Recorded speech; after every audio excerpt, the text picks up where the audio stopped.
তাওহীদ বা একত্ববাদের 3 নম্বর প্রকার হলো তাওহীদ ফি সিফাত, অর্থাৎ আল্লাহ তাআলার যাবতীয় গুণাবলীর ক্ষেত্রে একত্ববাদ পোষণ করা। এই কথার অর্থ হলো আল্লাহ তাআলা তার জাত তথা সত্তার ক্ষেত্রে যেমন একক অদ্বিতীয়, ঠিক তেমনি ভাবে তার সিফাত বা গুণাবলীর ক্ষেত্রে এক ও অদ্বিতীয়, অন্য কেউ তার গুণাবলীর ক্ষেত্রে অংশীদার নয়। যেমন আল্লাহ তাআলা আলিমুল গায়ব, অদৃশ্যের জ্ঞানী, মুখতারে কুল, সব বিষয় ইখতিয়ার অবলম্বনকারী, কাদের মুতলাক, সর্ববিষয়ে সর্বশক্তিমান। এগুলো আল্লাহ তাআলার একক সিফাত বা গুণাবলী, এগুলোতে অন্য কেউ অংশীদার নেই। এজন্য অন্য কাউকে এই সমস্ত গুণাবলীতে শরীক করা জায়েজ নেই।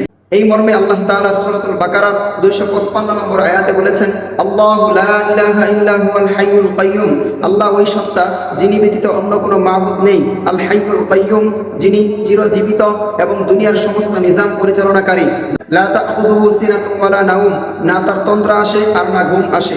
আল্লাহ পাক রব্বুল আলামিন কাদের মুতলাক, এই মর্মে কুরআনুল কারীমে ইরশাদ করেছেন, ইন্নাল্লাহা আলা কুল্লি শাইইন কাদির, নিশ্চয়ই আল্লাহ তাআলা সর্ববিষয়ে সর্বশক্তিমান।